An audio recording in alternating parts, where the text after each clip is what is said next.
The rise of Yemen's most powerful armed group.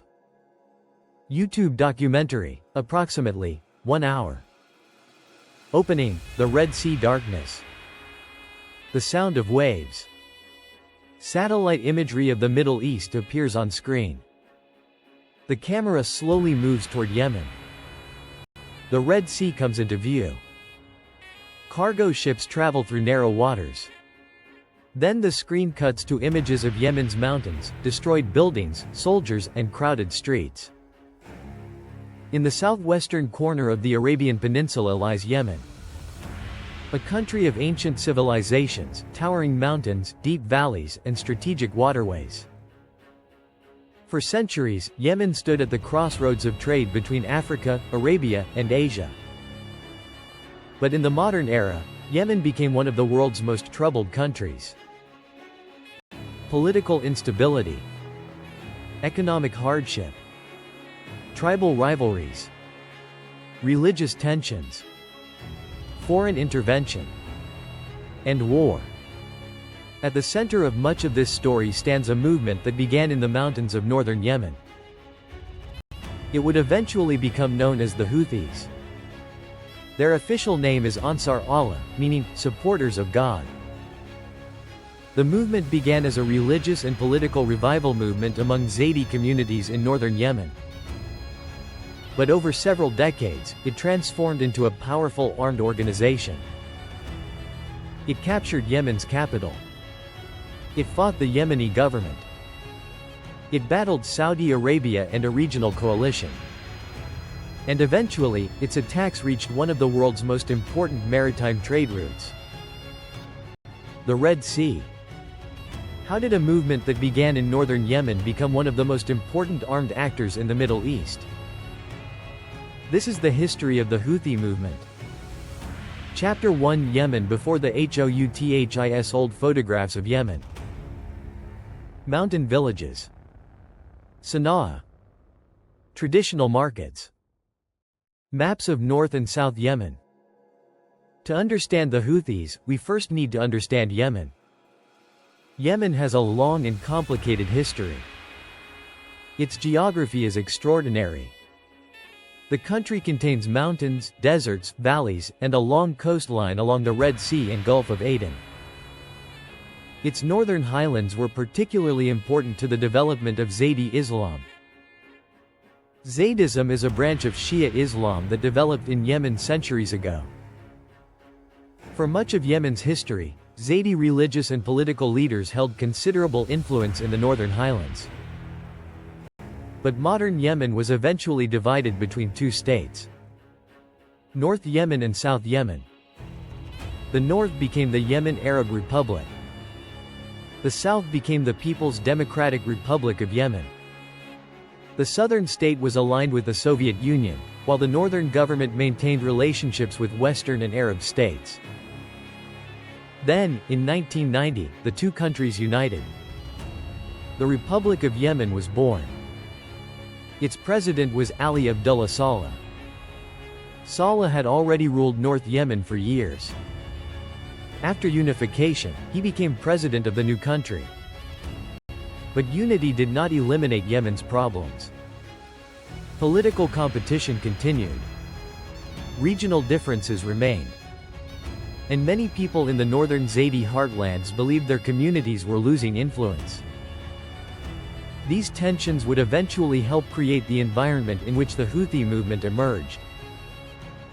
Chapter 2: The rise of the Houthis. Northern Yemen. Sada Province. Mountain roads. Religious gatherings. Young Yemenis. The Houthi movement emerged from a religious and cultural revival movement in northern Yemen, particularly among Zaydis. The movement became associated with the Houthi family. One of its most important early figures was Hussein Badruddin al-Houthi. Hussein al-Houthi was a religious and political figure who became increasingly critical of President Ali Abdullah Saleh's government. He accused the government of corruption and argued that Zaydi identity and culture were being threatened. The political environment became even more tense following the September 11 attacks in the United States and the American invasion of Iraq in 2003. Hussein al-Houthi strongly opposed American influence in the region. His followers organized demonstrations and political activities. The government saw the movement as an increasing threat. The confrontation between the state and the Houthi movement eventually became violent. In 2004, government forces launched military operations against Hussein al-Houthi and his followers. Hussein was killed. But his death did not end the movement. Instead, it transformed him into a symbol. His brother, Abdul-Malik al-Houthi, eventually emerged as the movement's leader. The conflict entered a new phase. Chapter 3: The Six Wars Map of Northern Yemen. Military vehicles moving through mountains. Archival footage of fighting. Between 2004 and 2010, the Yemeni government and Houthi forces fought a series of conflicts. These became known as the Sa'da Wars. 6 major rounds of fighting occurred. The geography of northern Yemen favored guerrilla-style warfare. Mountains provided natural defensive positions. Remote valleys made military operations difficult. Government forces possessed heavier weapons and conventional military capabilities. The Houthis relied heavily on local knowledge, mobility, tribal relationships, and their ability to operate in difficult terrain. The wars caused widespread destruction and displacement. Thousands of people were killed or forced from their homes. The conflict also deepened mistrust between the northern population and the central government. The Sixth War eventually ended with a ceasefire in 2010. But the underlying political problems remained unresolved. Then something happened that changed Yemen forever. The Arab Spring. Chapter 4: The Arab Spring 2011 protests across the Middle East. Crowds in Yemen. Sana'a streets. President Ali Abdullah Saleh. In 2011, protests spread across the Arab world. Governments fell in Tunisia and Egypt. Then Yemen erupted in demonstrations. Thousands of Yemenis demanded political reform. They wanted an end to corruption and authoritarian rule. President Ali Abdullah Saleh faced enormous pressure. After months of protests and political negotiations, Saleh eventually stepped down. His vice president, Abd Rabbah Mansur Hadi, became president in 2012. For a brief moment, there was hope. A national dialogue process was created. Different political groups were invited to participate. The Houthis were among them. The goal was to create a new political system for Yemen. But the transition was fragile. The economy remained weak. The military was divided. Political factions competed for influence. Southern separatists remained dissatisfied. Al-Qaeda continued operating. And the Houthis were becoming stronger. The new government struggled to maintain authority. Then came the crisis that would transform the Houthis from a regional movement into a national power. Chapter 5: The Road to Sana'a map animation showing Houthi expansion. Northern Yemen. Sa'da. Amran. Sana'a. In 2014, tensions escalated dramatically. The government announced reductions in fuel subsidies. Prices increased. The Houthis organized protests. But the political crisis soon became a military confrontation. Houthi forces expanded southward. They fought government forces and rival groups. They captured territory in Amran province.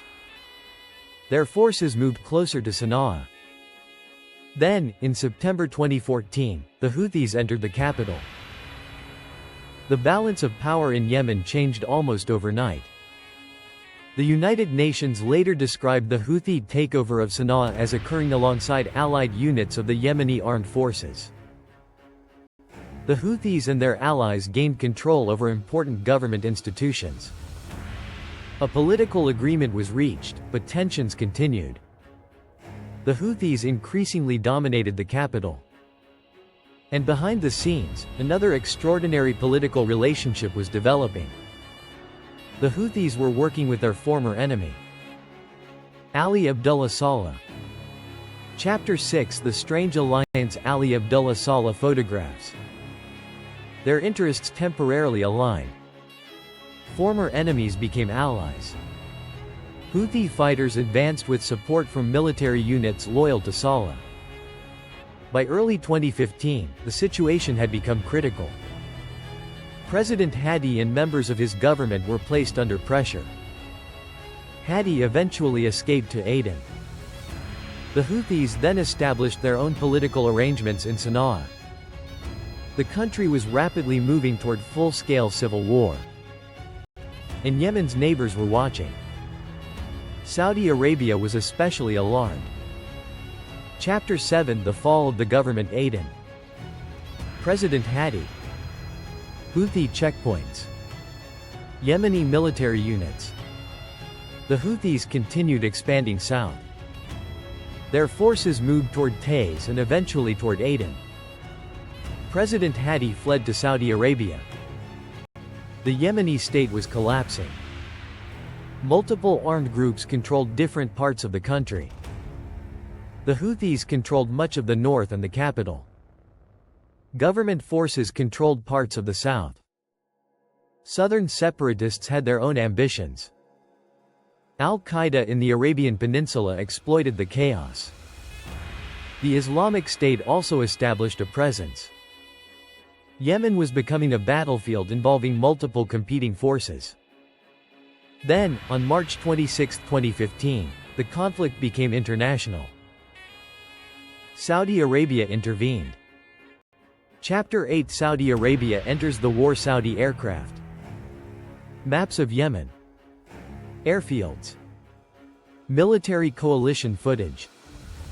On March 26, 2015, a coalition led by Saudi Arabia launched military operations against Houthi positions. Saudi Arabia said the intervention was intended to support Yemen's internationally recognized government.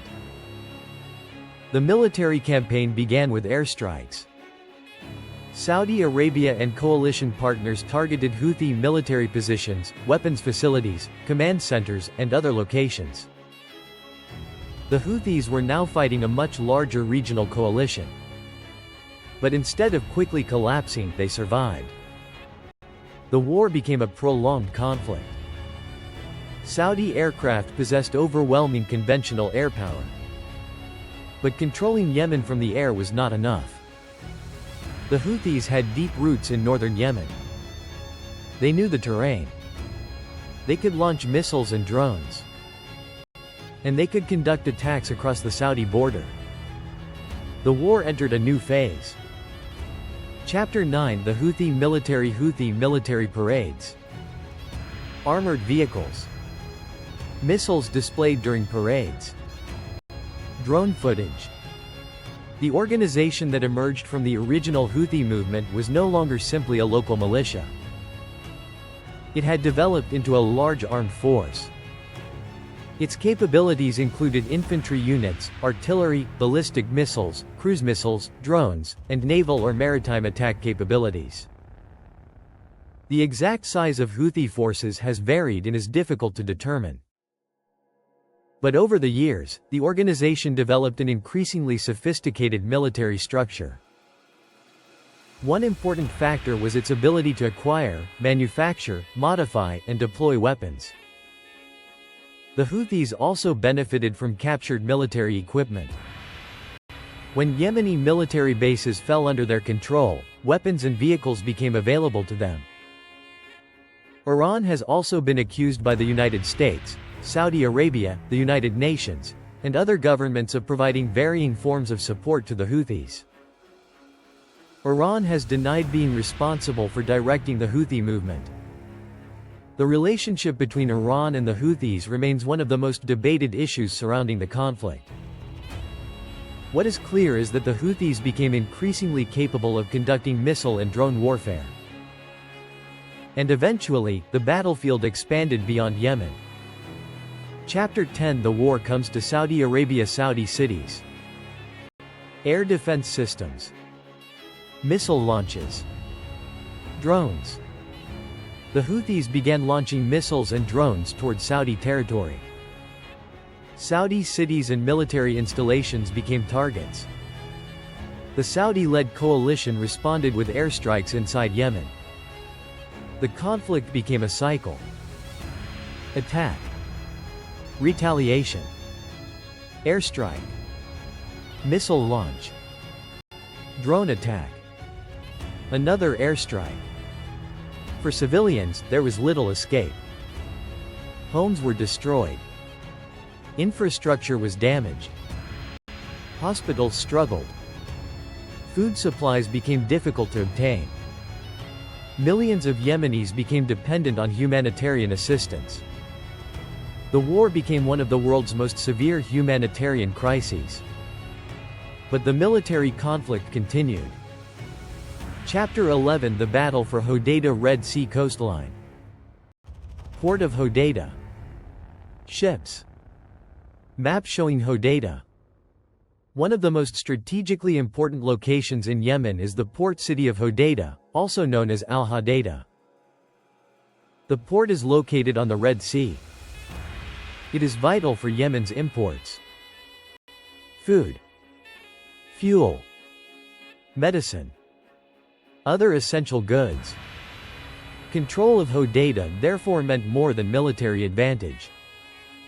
It affected the survival of millions of civilians. In 2018, pro-government forces backed by the coalition launched a major offensive toward the city. The battle created international concern about the humanitarian consequences. Eventually, negotiations produced the Stockholm Agreement. A temporary reduction in fighting around Hodeidah followed. But the larger war continued. Chapter 12. The death of Saleh. Ali Abdullah Saleh. Sana'a demonstrations. Military clashes. Smoke over Sana'a. The alliance between the Houthis and Ali Abdullah Saleh was never permanent. By 2017, relations had collapsed. Fighting erupted between former allies in Sana'a. Saleh eventually announced that he was willing to open a new relationship with Saudi Arabia. The Houthis responded violently.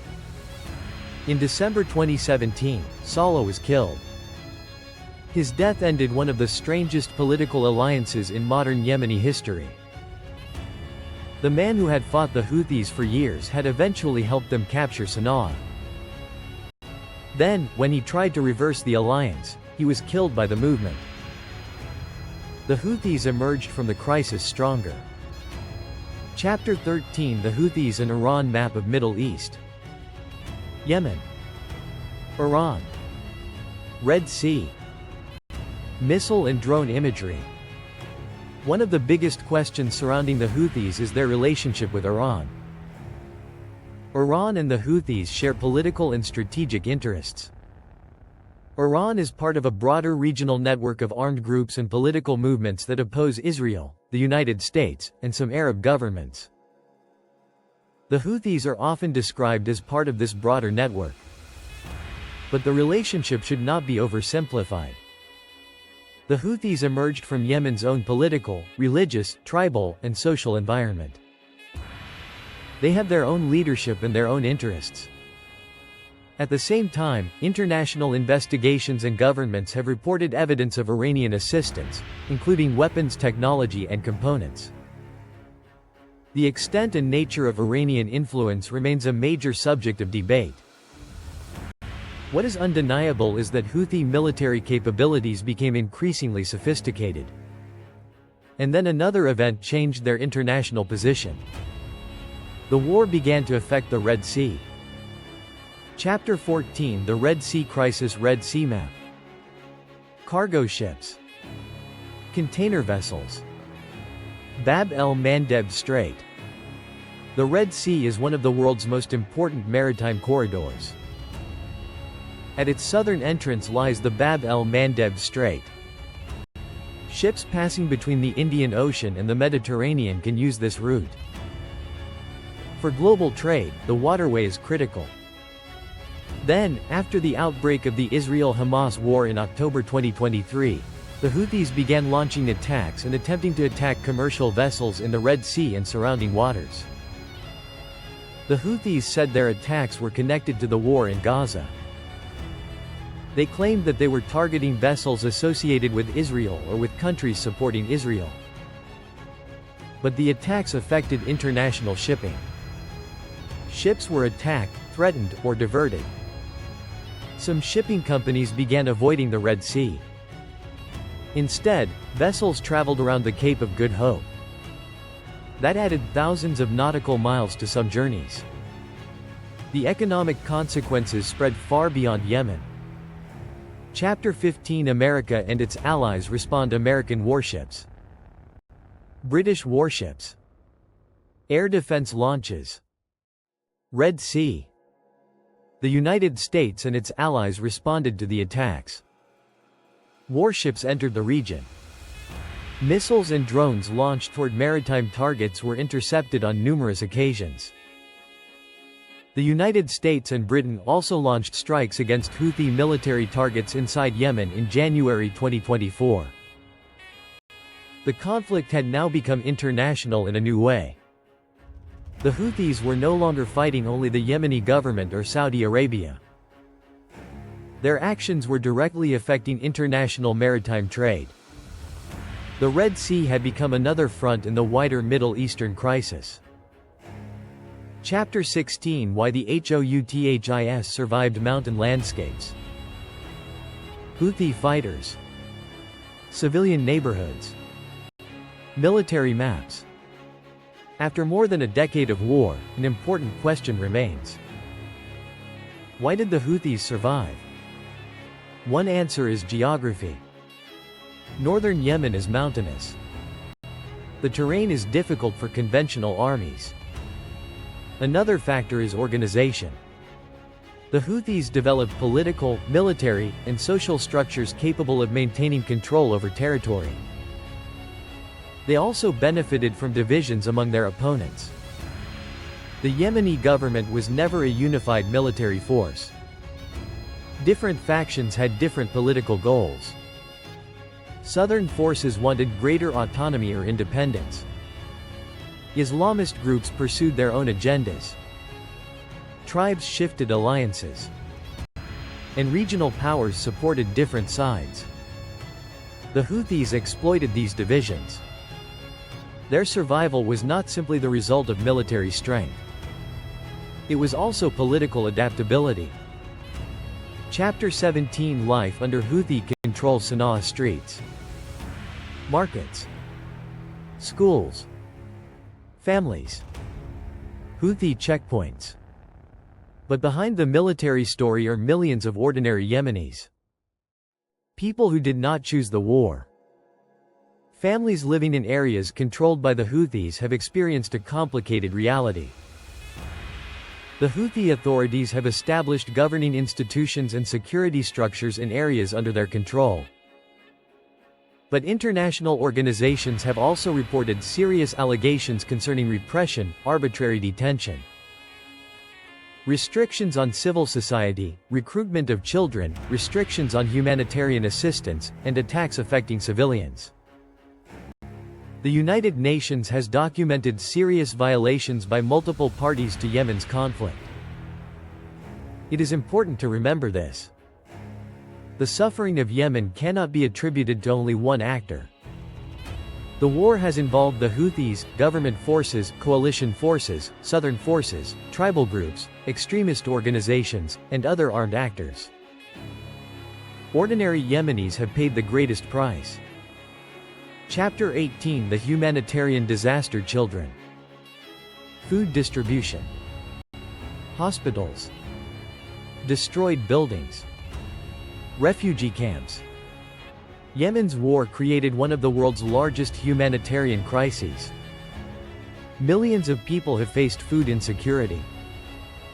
Health systems have been damaged. Water systems have been destroyed or disrupted.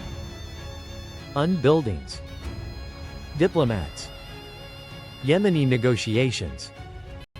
Maps. Despite years of fighting, peace efforts have continued. The United Nations has repeatedly attempted to bring the different sides together. In 2022, Yemen experienced a significant truce. The truce reduced major fighting and created a period of relative calm. Commercial flights from Sana'a resumed. Fuel shipments increased.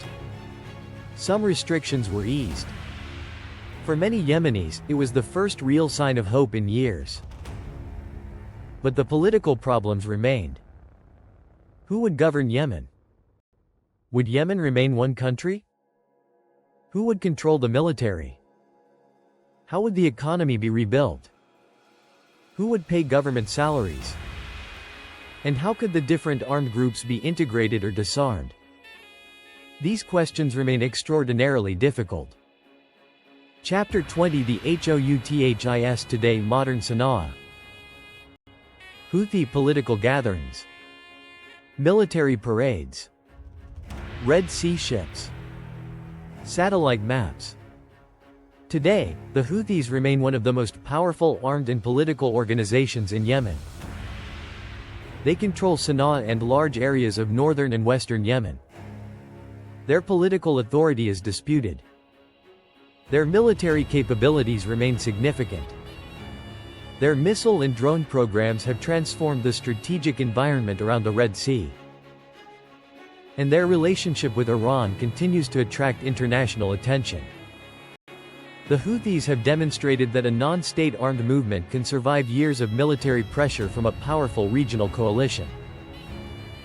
Their story has become a case study in modern asymmetric warfare.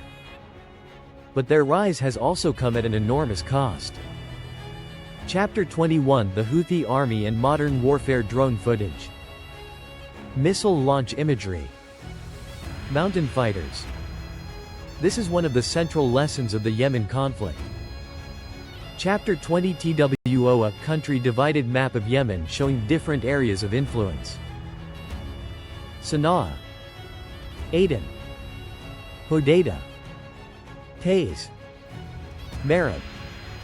Yemen today remains deeply divided. The internationally recognized government has struggled to establish complete authority. The Houthis control much of the northwest. Southern political and military organizations control important areas in the south. Other armed groups operate in different regions. Yemen is not simply divided into two sides. It is a complex network of political, tribal, military, and regional interests. That makes peace extraordinarily difficult. Any lasting settlement will need to address not only the Houthis and the Yemeni government. It will also need to consider southern forces, tribes, regional powers, and the economic future of the country. Chapter 23 The Future Sunrise over Yemen's Mountains. Children walking to school. Sana'a skyline. Red Sea sunset. What happens next? That question remains unanswered. The Houthis have survived years of war. Saudi Arabia has explored diplomatic avenues. The United Nations continues to support negotiations. Regional tensions remain dangerous. And the Red Sea remains strategically important. The future of Yemen could follow several paths. A negotiated political settlement could eventually create a new power-sharing arrangement. The country could remain divided politically. Or renewed conflict could threaten the fragile progress made during periods of calm. But whatever happens, one fact remains. There will be no easy solution. Final chapter The story of the Houthis slow montage. Northern Yemen mountains. Old photographs of Hussein al-Houthi. Abdul-Malik al-Houthi. Sana'a. Yemeni civilians. Destroyed buildings. Red Sea ships. Children. Sunset. The history of the Houthi movement is not simply the story of an army. It is the story of Yemen itself.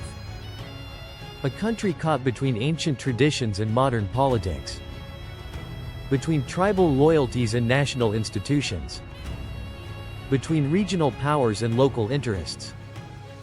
The movement began in northern Yemen as a religious and cultural revival.